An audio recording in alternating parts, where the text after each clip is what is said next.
किसने सोचा था कि एक आम सा दूध का कार्टन रे के हाथों लगते ही जेल तोड़ने का सबसे बड़ा औजार बन जाएगा। मगर जैसे ही रे ने उस डिब्बे को चीरा, उसमें से एक पतली चमचमाती प्लास्टिक की शीट निकल कर आई। मौका पाते ही उसने उस शीट को जेल के गेट पर लगे पासवर्ड लॉक के ऊपर सावधानी से चिपका दिया। जब गार्ड ने पासवर्ड टाइप किया तो उसकी उंगलियों के निशान उस शीट पर साफ उभर आए। रे ने एलिमिनेशन मेथड का इस्तेमाल करते हुए जल्द ही सही पासवर्ड का कॉम्बिनेशन ढूंढ निकाला। लेकिन असली चुनौती अभी बाकी थी। गेट के बाहर हाथ कैसे पहुंचाया जाए? रे ने टॉयलेट पेपर को पानी में भिगोकर छोटी छोटी गोलियां बनाई और उनमें टूथपेस्ट मिलाकर एक लेसदार मिश्रण तैयार किया। फिर एक बड़े कागज की शीट में इन्हें लपेटकर उसने एक अनोखा चिपचिपा हथियार बना लिया। लेकिन ये सब करने के लिए उसे कैमरे की निगाहों से बचना था। रे ने पहले ही गार्ड की दिनचर्या का बारीकी से अध्ययन कर लिया था। हर बार जब गार्ड उसे सेल में बंद करके जाता, वो बाहर सिगरेट पीने और वक्त काटने के लिए चला जाता। इस दौरान मॉनिटरिंग रूम 7 मिनट के लिए खाली रहता था। यही रे का सबसे बड़ा मौका था। रे जानता था कि जेल से भागने के लिए 3 चीजें जरूरी है। पहला, गार्ड के रूटीन की पूरी जानकारी। दूसरा, जेल के ढांचे का सटीक अंदाजा।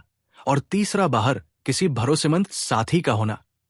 रे ने पहले 2 चीजों पर पकड़ बना ली थी। उसने जेल के पास एक कमजोर जगह भी ढूंढ निकाली थी, एक फायर स्टेशन जो जेल की दीवार से सटा हुआ था। रे के पास ब्लैक सेल की लोकेशन का भी पता था। सब कुछ दिमाग में बिठाने के बाद उसने अपने प्लान को अमल में लाना शुरू किया। उसने जानबूझकर एक कैदी पर हमला कर उसे घायल कर दिया। जैसा उसने सोचा था वैसा ही हुआ। गार्ड्स ने उसे सजा के तौर पर ब्लैक सेल में डाल दिया। जब गार्ड खाना देने आया, रे ने चुपके से कागज की गोली छोटी खिड़की के ताले में डाल दी, जिससे वो आसानी से खुल गई। पासवर्ड सिर्फ 4 अंकों का था, जिसे रे ने पलक झपकते ही क्रैक कर लिया। ब्लैक सेल से निकलते ही उसने मॉनिटरिंग सिस्टम को हैक कर 1 मिनट पुराना फुटेज चला दिया, ताकि गार्ड्स को कुछ पता न चले। इसके बाद उसने फायर स्टेशन से जुड़ी वेंटिलेशन पाइपलाइन को ढूंढ निकाला।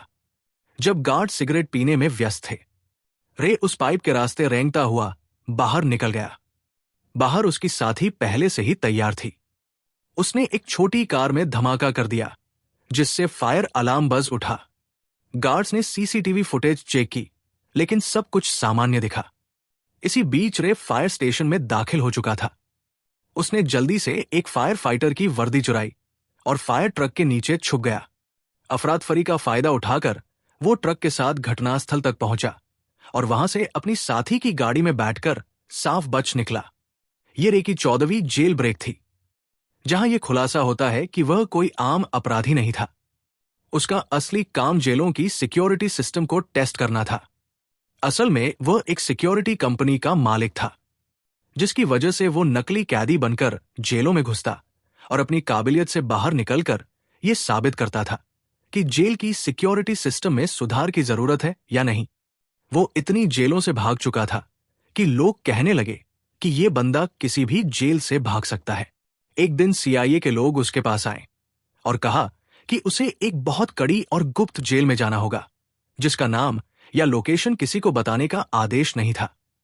यह मिशन बहुत जोखिम भरा था। फिर भी रे मान गया, क्योंकि उसे लाखों डॉलर का यह ऑफर बहुत लुभावना लगा। किसे पता था कि पैसा सच में इंसान से कुछ भी करवा सकता है। उन्होंने रे को एक नई पहचान और एक गुप्त एग्जिट कोड दिया, जिसका इस्तेमाल वो अगर कुछ गड़बड़ हो तो भागने के लिए कर सकता था।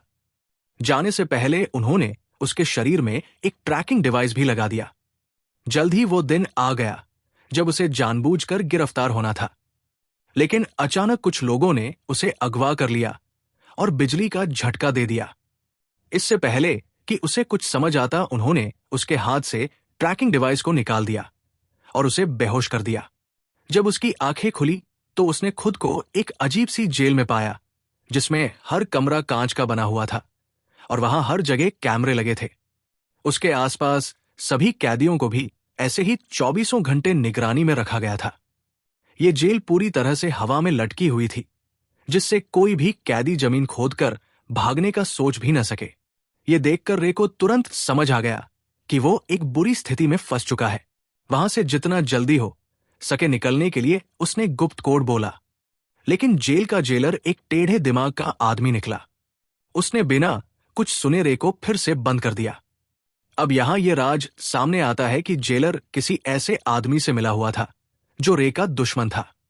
कुछ देर बाद उसने देखा कि यहां के गार्ड्स पूरी तरह से हथियारों से लैस है और चेहरे पर काले मास्क लगाकर घूमते हैं, और गार्ड्स की संख्या भी कैदियों से कई ज्यादा थी, जिसकी वजह से उनका जब मन करता वे किसी को भी मारने या पीटने लग जाते।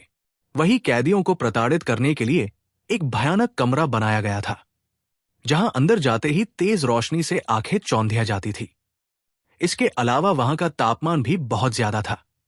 लेकिन इसके बावजूद दर्द को सहते हुए रे किसी तरह पूरे कमरे की जांच पड़ताल करने लगा।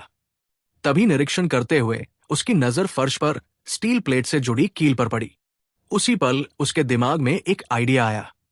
बाहर निकलने के बाद उसने योजना बनाना शुरू कर दिया। अब जेल से बाहर निकलने के लिए उसे किसी की सख्त जरूरत थी। जैसे ही उसने अपनी पहचान बनानी शुरू की, तभी टाइसन नाम का एक आदमी उससे दोस्ती करने आ गया। उसकी आंखों में अलग ही चमक थी। उसने सीधे पूछा, क्या चाहिए तुझे? रे ने भी कुछ नहीं छुपाया और सीधा कहा, मुझे एक चमकदार आयरन शीट चाहिए जो रोशनी को परावर्तित करे, और अगर तुम मुझे ये लाकर देते हो तो हमारी दोस्ती पक्की समझो। इस पर टाइसन भी राजी हो गया।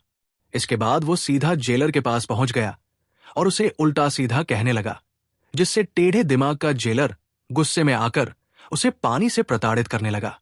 हालांकि इसी बीच टाइसन ने चालाकी से उस कमरे का ड्रेन कवर निकाल लिया। काफी मार खाने के बाद उसने वो कवर रे के हवाले कर दिया। रे को लगा, वाह, ये आदमी तो काफी चालाक खिलाड़ी निकला। टाइसन से प्रभावित होकर उसने अपनी असली पहचान बता दी कि मैं एक जेल ब्रेकर हूं। इसी के साथ उसने अपना विश्लेषण भी बताया कि इस जेल का ढांचा खड़ा है, जिसका मतलब ये जेल जमीन के नीचे बनाई गई है। दरअसल जब रे यातना कक्ष में था तो उसने जमीन के नीचे से पानी की आवाजें सुनी थी, जिसका मतलब वहां एक पानी की पाइपलाइन हो सकती है जिससे उन्हें भागने का रास्ता मिल सकता है। इस सब के बाद टाइसन ने जानबूझकर जेल के गुंडे मार्को ब्रदर्स से झगड़ा ले लिया। उधर रे ने एक रोटी को हथेली में छुपा लिया। फिर जैसे ही मार्को के आदमियों ने जेल में मारपीट मचाई, योजना के अनुसार दोनों को यातना कक्ष में डाल दिया गया। वहां पहुंचते ही रे ने फौरन ड्रेन कवर निकाला और उसके प्रतिबिंब से कीलों पर फोकस किया।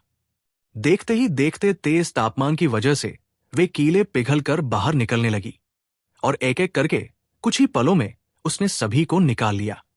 फिर उसने रोटी का टुकड़ा मुंह में डालकर टाइसन को इशारा किया ताकि वो गार्ड का ध्यान अपनी तरफ खींचे। इसके बाद टाइसन ने अपना काम शुरू कर दिया, जिससे जेलर का ध्यान उसकी तरफ चला गया। वही रे ने तुरंत गीली रोटी को सीसीटीवी कैमरे पर चिपका दिया ताकि अंदर की फुटेज न दिखे। फिर वो फर्श से नीचे उतर गया और पाइपलाइन में चढ़ते हुए आगे बढ़ने लगा। लेकिन बदकिस्मती से रास्ते में गलती से एक तार टूट गया, जिससे पानी बाहर आने लगा। आखिरकार जब वो ऊपर पहुंचा तो उसके पैरों तले जमीन खिसक गई, क्योंकि ये जेल जमीन के नीचे नहीं बल्कि समुद्र के बीचों बीच पानी की एक विशालकाय शिप में थी, जहां से भाग पाना नामुमकिन था। इसी बीच पानी रिसकर जेल के अंदर भरने लगा, जिसकी वजह से यातना कक्ष के कैदियों को रिहा कर दिया गया। खुशकिस्मती से रे गार्ड्स की नजरों से छिपकर समय पर वापस आकर बच गया। हालांकि दूसरी तरफ एक नई मुसीबत उसका इंतजार कर रही थी।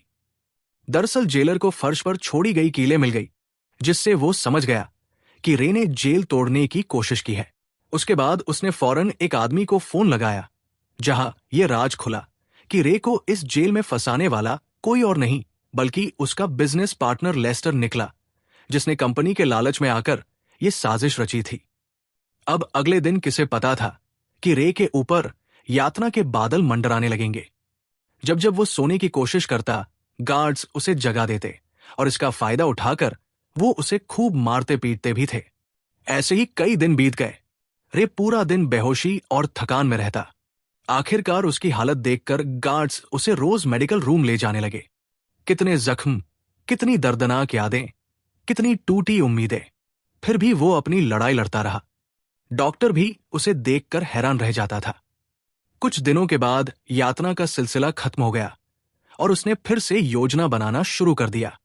दरअसल खाना खाने के बहाने वो टेबल के नीचे चोरी छिपे एक दिशा बताने वाली डिवाइस बनाने लगा।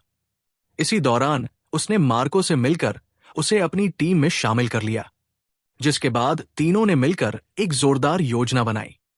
योजना के हिसाब से मार्को भाई ने जेलर से झूठ बोला कि मेरे पास गुप्त जानकारी है जो मुझे डेक पर जाकर पहुंचानी है। ये सुनते ही जेलर ने उसे डेक पर जाने की इजाजत दे दी। अब वहां पहुंचते ही मार्को ने दिशा सूचक यंत्र से मापना शुरू कर दिया, मगर रे के लिए इतना काफी नहीं था। उसने नोटिस किया कि फ्लश करते वक्त पानी घड़ी की उल्टी दिशा में घूम रहा था। अब सारे डेटा का विश्लेषण करने के बाद उसने निष्कर्ष निकाला कि वो अभी उत्तरी गोलार्ध में है। फिर एक नए आए कैदी से पूछने पर पता चला कि अभी नवंबर का महीना चल रहा है। इसके बाद रे ने अपने शरीर के तापमान को ध्यान में रखकर अनुमान लगाया कि वहां का तापमान जरूर मोरक्को तट के आसपास का होगा। इतनी मशक्कत के बाद आखिरकार अंत में जाकर उन्होंने साफ लोकेशन का पता लगा ही लिया। हालांकि लोकेशन पता होने के बावजूद वे वहां से निकलते भी तो कैसे? तभी टाइसन ने कहा कि अगर हम किसी तरह से बाहर मौजूद मेरे आदमियों तक संदेश भेज सकें तो हमें यहां से निकलने से कोई भी नहीं रोक सकता। उसकी बातें सुनकर रे को लगा कि इस जेल का डॉक्टर शायद उसकी मदद कर सकता है। उसके बाद उन्होंने एक योजना बनाई जिसके अनुसार टाइसन ने जानबूझकर रे पर हमला कर दिया, जिससे वो डॉक्टर के पास जा सके। ऐसे ही कई दिनों तक रे बीमार होने का नाटक करके रोजाना डॉक्टर के पास जाने लगा। डॉक्टर को भी रे का दर्द बर्दाश्त नहीं हुआ और वो उसकी मदद करने के लिए राजी हो गया। अब यहां यह खुलासा होता है कि दरअसल डॉक्टर भी यहां उम्र कैद की सजा काट रहा था, इसलिए उसने रे को उसके परिवार से मिलाने का वादा किया, जिसके बाद उसने गुप्त रूप से रे का संदेश टाइसन के आदमियों को भेज दिया। सारी तैयारी हो चुकी थी। तभी रात को जेलर ने देखा कि रे दीवार पर कुछ टैप कर रहा है। असल में यह मोर्स कोड था और जब जेलर ने इसे समझा तो लिखा मिला कि कल सुबह सी ब्लॉक में दंगा होने वाला है। यह देखकर जेलर के पसीने छूटने लगे। उसने तुरंत सी ब्लॉक में 3 गुना सुरक्षा बढ़ा दी। अब उसे कौन बताए कि यह तो रे का मास्टर स्ट्रोक था। असली दंगा तो उसके अपने ब्लॉक में होने वाला था, जहां सिर्फ 2 गार्ड्स ही बचे थे। अब जल्द ही अगली सुबह 2 गिरोह आपस में भिड़ जाते हैं।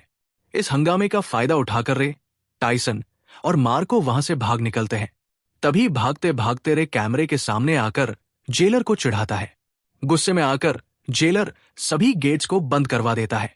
फिर तीनों पाइपलाइन के रास्ते से जेल की छत की तरफ चढ़ते हैं।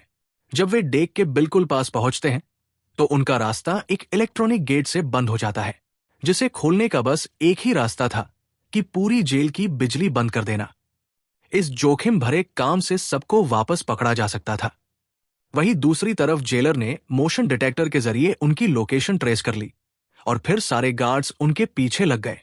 तभी भागने के दौरान मार्को को गोली लग जाती है। वो समझ जाता है कि उसका जिंदा बचना अब मुश्किल है, इसलिए वह अपने साथियों को भागने को कहता है और अकेले गार्ड्स को रोकता है। किसी तरह रे नीचे पावर रूम तक पहुंचकर पूरे शिप की बिजली बंद कर देता है और ऊपर गेट खुलते ही टाइसन तुरंत डेक तक पहुंच जाता है। खुशकिस्मती से वहां हेलीकॉप्टर भी पहुंच चुकी थी, लेकिन टाइसन के मजबूत इरादों की वजह से वो रे को अकेला छोड़कर जाता भी तो कैसे। उसने मशीन गन उठाई और सामने आने वाले गार्ड्स पर गोलियां चलानी शुरू कर दी।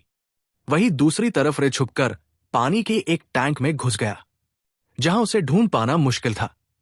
यह देखकर जेलर ने तुरंत आदेश दिया कि शिप को दोबारा चालू करो, जिससे जिस पानी के टैंक में रे छुपा था वो अपने आप खाली होने लगा, जिससे रे फौरन समुद्र में जा गिरा। रे का दिमाग देखकर जेलर के तो होश ही उड़ गए। वहीं इधर टाइसन ने एक बंदूक उसकी तरफ फेंकी। रे ने तुरंत पकड़ी और कुछ गोलियां चला दी, जिससे जेलर के पीछे रखे तेल के ड्रम फट गए। इसी के साथ जेलर की वही मौत हो गई। अब सब कुछ शांत हो गया और वे दोनों अफ्रीकी तट पर पहुंच गए। अचानक सामने से एक गाड़ी आई, जिसमें से एक लड़की उतरी। वो लड़की और कोई नहीं बल्कि जेसिका निकली, जिसने रे को ये मिशन का ऑफर दिया था।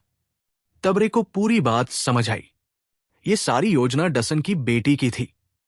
दरअसल जेसिका ने अपने पिता को बचाने के लिए उसे जेल में भिजवाया था और रे की चालाकी से उसे बाहर भी निकलवा लिया। आखिरकार रे के चेहरे पर एक प्यारी सी मुस्कान खिल उठी और ऐसे ही संघर्ष और हार न मानने के जज्बे से वे लोग अपने परिवार से वापस मिल सके। यही मुलाकात इस खूबसूरत फिल्म का अंत बन गई। तो दोस्तों, उम्मीद है आपको कड़ी मेहनत और उम्मीद से भरी ये फिल्म पसंद आई होगी। अगर पसंद आई है तो कृपया नीचे आ रही इन वीडियो को भी जरूर देखें और वीडियो को लाइक करके चैनल को सब्सक्राइब कर लें, जिससे आपको और भी फिल्में देखने को मिल सके।